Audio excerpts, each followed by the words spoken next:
ela. E daí Ismael aparece no cenário. Sabe por que Ismael aparece? Porque ela estava diante de um poço por nome, como já foi lido aqui, diante do poço Belai-Roi. Esse nome de poço significa o poço daquele que vive e me vê. Porque nesse cenário, a mulher estava ali diante de Deus e ela disse para Deus: olha, o Senhor me viu quando ninguém me contemplou. O Senhor me ouviu quando ninguém queria ouvir o meu choro. Então, diante desse poço, eu estabeleço esse pacto diante do Senhor. Glória a Deus. Aleluia. Aí Deus libera a palavra para você. Tem muita adversidade que Deus tem contemplado. Eu vou falar de novo. Tem muita adversidade que Deus contemplou o teu gemido. Tem muita adversidade que Deus está do altar olhando. Espera o processo, paga o preço, porque eu exalto na hora que eu quero. Glória a Deus. Aleluia. Só que esse mesmo poço ele tem duas vertentes. Para Agar, ele é o lugar onde Deus ouve, Deus viu, Deus contemplou. Mas esse poço para Abraão vai significar o lugar do pacto, o lugar da aliança, o lugar onde Deus decidiu compactuar com Abraão. Porque no cenário bíblico, no capítulo 21, você vai ver que Agar novamente é afligida. Agar novamente precisa sair da sua casa, porque ela passa mais uma vez com a adversidade entre a mulher de Abraão, e Abraão despede, sentindo muito no seu coração, estremecido, dizendo: eu não estou sentindo vontade de fazer isso, mas a minha mulher me pediu. Deus se aparece a ele dizendo: ei, isso eu estou no meio, pode dar continuidade, porque eu tenho uma obra na vida dessa mulher, eu tenho algo para fazer na vida dela, então pode descansar no coração. Glória a Deus. Aí Abraão despede Agar com um único pão, com uma botija de azeite, com um pouco de água. Só que o que é um pouco de água para uma terra deserta? Só que o que é um pão para quem está no deserto? Nós precisamos entender que na medida que isso aqui fica quente, abafado, nós sentiremos vontade de beber água. Imagina para uma mulher que está no sol quente. A mulher está vendo que o seu filho, aproximadamente com 15 anos de idade, vai morrer a qualquer momento. Para ela não ouvir o gemido da criança, ela coloca a criança afastada. Aleluia. Glória a Deus. Só que eu fiz questão de dizer que Ismael é promessa de Deus. Só que eu fiz questão de ressaltar que Ismael é o cumprimento da palavra de Deus. Aleluia. E deixa eu te dizer, não há propósito, não há objetivo em abandonar aquilo que Deus disse que é seu. Não há propósito em você abrir mão daquilo que Deus disse que Ele tomou a rédea. Não há proporção maior em você entender que o que Deus colocou na sua mão é Ele quem cuida daquilo que Deus estabeleceu na sua vida. Ele está tratando. Aleluia. Glória.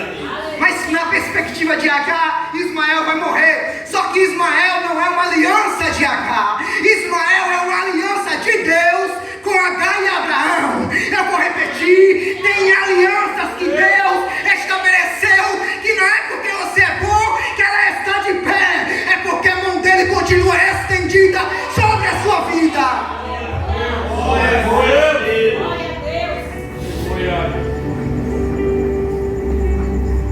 Daí Deus aparece a ela e diz: isso não é o fim, não acabou, não. Ah, mas eu estou com fome. Não acabou. Agar, eu sou Deus. Agar, eu contemplei a tua aflição lá atrás, você lembra? Ei, não acabou, mas Senhor, meu projeto já foi por água abaixo. Toda a minha perspectiva, Senhor, não tem mais jeito. Todo mundo me disse que não. A minha família está dizendo que não. O meu esposo disse: olha, desiste dessa obra. Olha, o inimigo tem afrontado, então é melhor você recuar. Ei, não, foi eu que chamei, calma. Deus está dizendo nessa noite que Ele já chamou para um particular. Aleluia. Que Deus já disse que é Ele que está no comando. Aleluia. Que Ele já estabeleceu a aliança. E nós precisamos permanecer no altar de Deus. Glória a Deus. Glória a Deus. Glória a Ismael. Ele diz: olha, não só Ismael vai ser bem-aventurado, vai se tornar flecheiro, vai ser príncipe, como você, eu vou te fazer uma mulher grande. Daí a promessa é estabelecida. Quando ela abre os olhos, Deus coloca diante dela um poço que jorra água.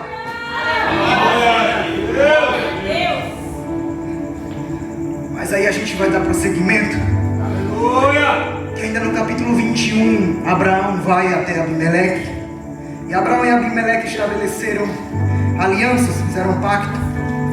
E você vai ver que ele vai até Abraão, porque no passado, eu não quero voltar isso para a gente ganhar tempo, já é tarde, mas no passado ele estabeleceu aliança.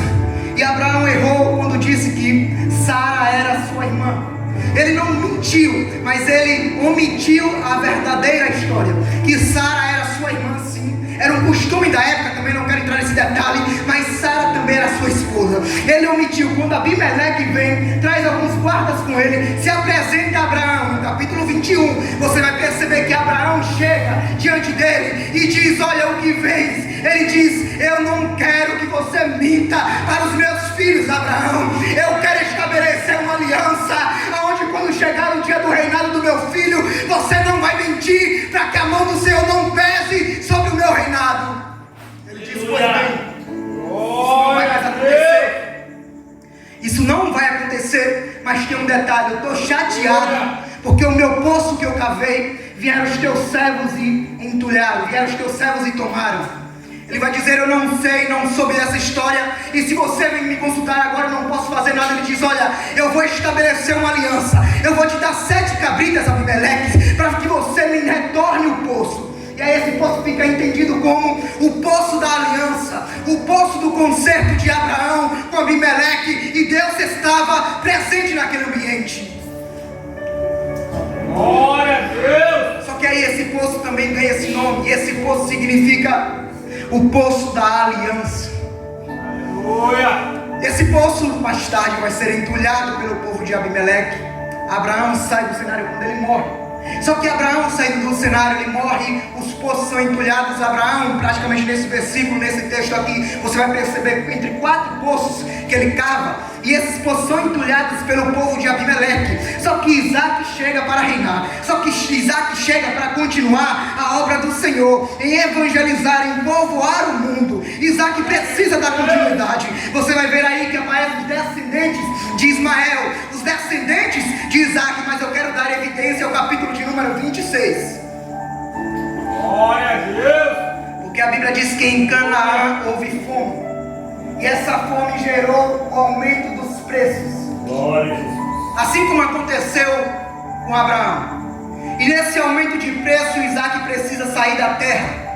E Isaac saindo da terra, Deus o orienta. Ele vê que no Egito o povo está prosperando. No Egito há prosperidade. Mas você precisa entender que na lógica de Deus, não é o homem que define a rota, é Deus quem direciona. Na lógica de Deus, eu não posso ser guiado pelo que eu estou vendo. Se eu ver hoje, o culto está difícil, talvez esteja pesado, mas na lógica de Deus, Deus chegou nesse ambiente dizendo: eu quero transformar uma alma, eu quero transformar um coração. Tem gente que chegou angustiado, mas quem trata no particular sou eu que visito a casa, sou eu que visito o banheiro, o quarto, todos os cômodos. Glória a Deus! Glória a Deus! Aí você entende que a gente não anda segundo a perspectiva do homem, a gente anda segundo o critério de Deus. E o critério de Deus para Isaac é dizer: Isaac, não desça para o Egito. Mas Senhor, o Egito está próspero. Não desça para o Egito. Todas as vezes que Deus vê que nós podemos perder o foco, Deus orienta, Deus dá um alerta. O Espírito Santo bate no teu peito e você tenta retroceder, diz, tenta uma explicativa humana, uma explicativa para dizer: olha, lá eu vou perecer, se eu não for para aquele lugar, eu vou passar fome. Senhor, muda a sorte. Mas Deus está dizendo: olha, eu preciso reverter o cenário que você está vendo com os teus olhos físicos. Aprende a olhar pelos olhos espirituais. Mas como é andar pelos olhos espirituais? É que de manhã cedo, da sua noite com fome, chega um vizinho, bate na porta: eu tenho ordem de Deus, e ele mandou entregar isso aqui, ó. Toma, é teu. Não me pergunta o nome, foi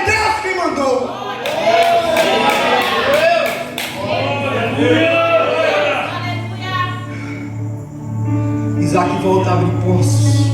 Isaac volta a abrir os poços do seu pai. Ele dá destaque que ele não muda o nome. Ele volta a abrir os poços e um dos primeiros poços que ele abre é Ezeque. E tem dois poços que ele cava com a sua própria força: Ezeque e Sitna. Quando ele cava Ezeque, ele se depara com a contenda, porque vem o povo de Abimeleque, entulha de novo, e ele passa mais uma adversidade. Ele vai para o segundo poço e perceba, ele não para. Enquanto não deu certo para aqui, ele tenta dali. E na nossa vida precisa ser assim. Nós não precisamos ficar parados. Deus pode sim contemplar o que temos feito. Como? Ei, não deu certo aqui, Senhor. Me fortalece porque eu vou tentar lá. Me fortalece porque eu vou continuar. Mas a obra não para.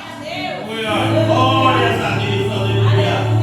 Ezeque, lugar de contenda, Sitna, lugar também de contenda, de adversidade. Mas perceba que esses dois poços que ele tentou abrir, ele foi com a força do seu próprio braço. E não adianta tentar fazer a obra sem a presença do Eterno. Não adianta fazer a obra sem sentir a presença do Espírito Santo. Senhor, eu estou no caminho certo. Senhor, eu vou sustentar a minha casa. Eu não estou no negócio, volta. Mas Senhor, eu preciso, não, ei, para. Volta para o caminho, renuncia a tua própria prática, mas anda segundo a minha vontade.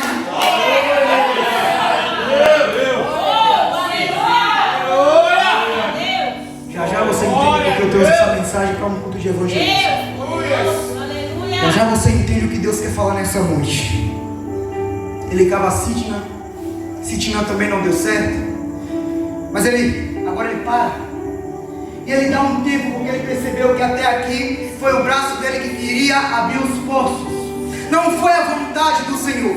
Foi a própria vontade dele dizendo: eu preciso crescer. Eu preciso ser exaltado. Eu preciso dar continuidade. A minha casa não pode perecer. E quando você percebe que Deus, ele ficou afastado, aí você vai entender que Isaac agora compreendeu que é necessário descansar em meio à adversidade. Eu vou falar para que você pegue. Tem horas que precisamos descansar no Senhor. E a Bíblia diz: espera no Senhor e confia nele, pois o mais ele fará. Lá vai uma palavra de Deus. A adversidade ela não mata. Quem tem depositado a fé no Todo-Poderoso, a adversidade não mata. Crente que entende que o joelho ainda é arma, a adversidade não mata. Crente que continua no altar do Senhor. Glória a Deus, aleluia. Glória a Deus. Aí ele decide descansar. E quando ele descansa, Deus primeiro dá o alívio. Você vai ver que ele encontra o poço Rehobote.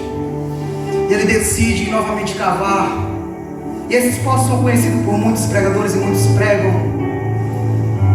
E quando ele cava, vai dizer que aquele poço houve paz, que aquele poço os inimigos não o procuraram.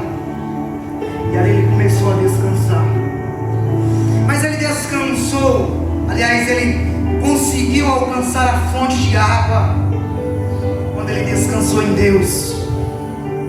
Quando ele decidiu colocar todas as suas esperanças em Deus. Eu não sei o que você tem vivido. Eu não sei qual tem sido a sua experiência com Deus. Mas não existe papel maior do homem que enfrenta uma adversidade depositar toda a sua fé diante do Senhor. Ah, mas por que Abraão se torna pai da fé? Porque ele experimentou o que é viver segundo a lógica de Deus. Isaac agora entende: eu preciso obedecer aos costumes do meu pai, então eu vou descansar em Deus, porque quem me chamou, ele também garante. Ei, você precisa entender que na fase que você está vivendo, não é para você surtar, não é para sua mente fugir do controle dizendo: eu vou ficar doido, não. É para você descansar o coração no Senhor. É esse coração angustiado que hoje você acorda dizendo: não tem jeito. Está me dizendo: não tem esperança. Que palavra é essa? Descansar enquanto eu estou padecendo. É que diante de Deus você precisa descansar. Se não fosse assim, não teria uma palavra descrita lá: busque primeiro o reino de Deus, a sua justiça, e as demais coisas serão diz a palavra, ele diz, olha, dê prioridade ao meu reino, o resto eu cuido. Dê prioridade à minha vontade, que o resto eu tomo conta. Glória a Deus. E quando ele descansa, você vai perceber no verso 23 de Gênesis 26, que agora ele decide voltar dali. Subiu dali a Betseba. Betseba era o lugar onde estava aquele poço, que foi referência para Abraão, que foi referência para Agar, que se tornou uma referência para Isaac, que mudou o contexto de muitos homens de Deus.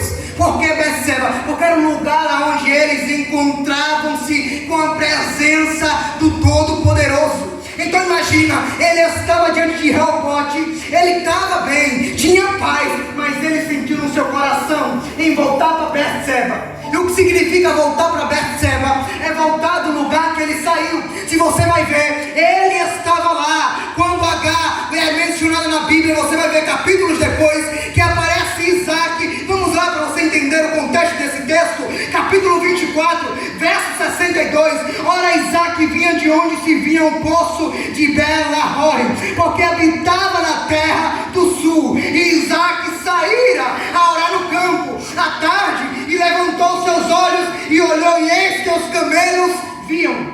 Esse versículo vai fazer menção ao momento que ele se encontra com Rebeca. Se você for ver, ele morava em Betseba, mas ele precisou sair. E Deus tem hora que trabalha quando nós saímos, sim. Deus tem hora que trabalha quando você decide abrir mão do lugar onde ele estabeleceu. Por quê? Porque ele sai de Betseba, enfrenta desafios, enfrenta vendavais, e Deus está de longe contemplando. Eu sei aonde você vai, eu sei até onde os teus passos vão te levar. Eu estou contemplando, eu estou esperando a hora certa para você entender que você precisa ser direcionada pela minha vontade.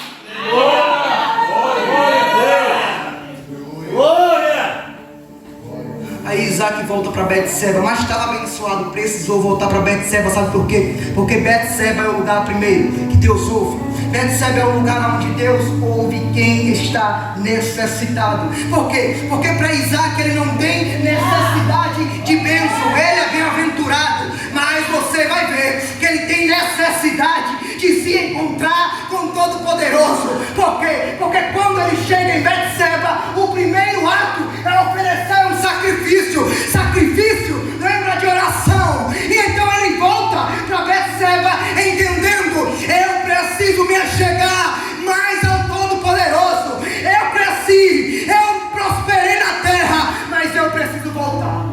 Aleluia. Glória a Deus.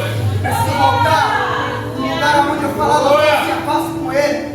Eu preciso voltar aonde as minhas lágrimas desciam. Eu preciso voltar aonde eu sentia que o meu coração se quebrantava. Ele volta, você vai ver que ele estabelece a sua casa. Primeiro ato, começa a orar. Segundo ato, cria uma tenda, faz a tenda. E tenda lembra da família. Daí ele para, ele pensa que cresceu, que estabeleceu, mas agora ele quer dar prioridade à sua família. Aleluia. Glória a Deus. Não sei nem porque eu vou falar isso, mas Deus colocou no meu coração. Glória. Quantos de nós temos abrindo mão da prioridade que é a casa?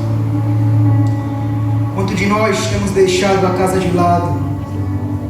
Porque para ele aqui a prioridade agora se tornou a sua casa. Porque para ele agora você vai entender, olha, então edificou ali um altar e invocou o nome do Senhor, e armou ali a sua tenda, e os servos de Isaac cavaram ali um poço. Aleluia! Glória a Deus. É que escuta só, diante de Deus não falta poço. É que eu não preciso ficar em Reobote para eu ter o poço. Deus dá o poço e forma o poço onde Ele quer. Porque ele volta para Betseba, agora ele está completo, porque ele tem a presença, ele está presente diante de Deus, ele está desfrutando das maravilhas de Deus. E detalhe, a sua casa vai bem, o seu particular com Deus está em paz, mas ele também agora decide cavar um poço. E esse poço é o que o seu pai, o servo de Abimeleque tinham entulhado. que o poço que o seu pai cavou, que era o poço da aliança, o poço de Betseba, que para Agar significou o poço onde Deus ouve, eles decidem cavar. Chega Abimeleque, eu já vou terminar. Chega Abimeleque para ter um encontro com ele. Primeiro ele pergunta: olha, você vem da onde? Porque até aqui vocês têm me afligido. Vocês estão vindo para quê? Para tentar tirar a minha paz de novo? Eu cheguei no lugar certo. Vai tentar tirar a minha paz? Abimeleque, a mensagem é de paz. Qual é a mensagem? Aleluia. Nós vimos que Deus te exaltou. Nós vimos que Deus está na sua casa. Glória a Deus. Nós vimos que você está prosperando. E diante disso nós queremos fazer uma aliança, assim como fizemos com teu pai. Porque nós sabemos que você vai continuar crescendo. E para que o meu reino não seja tomado, eu quero armar uma aliança. Aliança feita, aliança estabelecida. Quando eles na madrugada levantam para voltar, chegam os mensageiros, chegam os seus servos dizendo: olha, aquele poço que a gente estava lá cavando, nós precisamos te dizer, ele deu água. O quê? É aquele poço de Betseba, que ninguém dava mais nada, que estava entulhado, ele deu água. Sabe por quê? Porque diante de Deus ele abre o poço na hora que ele quer. Ele não vai deixar nós padecer, porque ele tem a hora de exaltar o seu povo. Daí eu já encerro dizendo que talvez você tenha vivido experiências, ou você teve alianças que te afastaram do caminho do Senhor, ou você teve alianças que até hoje deixa marca, deixa cicatriz, e isso causa dor. Isso, quando é lembrado, a sua mente, o seu subconsciente volta a temer. Existe aliança que fazemos quando Deus não está presente, e a aliança que ele estabelece é voltar para Betseba.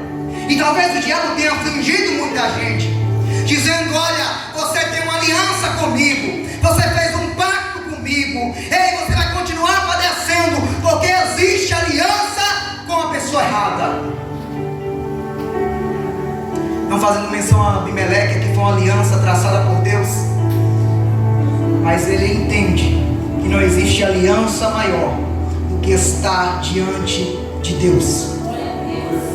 Não. Tem alianças que você até acha que não tem jeito. Tem alianças que você imaginou até hoje que não tem solução. Tem alianças que você tem arquitetado, que você já padeceu, já sofreu, como Agar teve noites escuras, onde ninguém contemplava. E isso faz parte de uma aliança. Mas eu quero falar de uma aliança maior, de um ato maior, que ela sim pode quebrar todo o grilhão, toda aliança, toda arma, tudo quanto o diabo preparou até aqui. Como é que eu quero receber essa aliança? Moisés vai deixar claro quando ele está para subir ao monte. Ele chama o povo. Deus diz: olha, antes disso, congrega o povo e faz um culto. Como vai ser esse culto? Você vai pegar o sangue e vai passar na cabeça de um por um. Aí vai Moisés dizendo: olha, este é o sangue da aliança. Aleluia!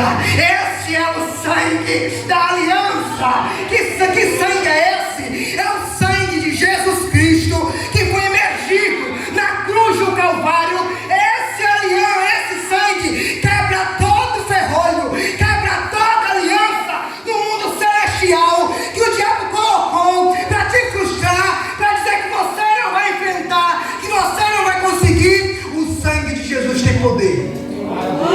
Glória a Deus. O sangue de Jesus te liberta. Aleluia.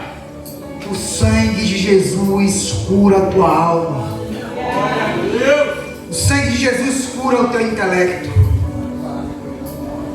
Não existe aliança que não possa ser quebrada pelo sangue de Jesus. E a palavra que eu quero deixar, olha, estabeleça o seu poço, aonde Deus possa contemplar. Estabeleça o teu poço. Eu já vou terminar, foca aqui. Aonde Deus habita. Estabeleça o teu poço, aonde não vai faltar a presença. Glória a Deus. E que nessa noite o sangue de Jesus possa ser também derramado sobre a sua cabeça, lembrando do preço que foi pago, lembrando do sacrifício que foi feito, lembrando que ali Ele pagou toda a cédula de pecado que nós tínhamos. Então nessa noite a aliança é: estabeleça o teu poço no altar do Senhor. Glória a Deus. Que Deus abençoe todos.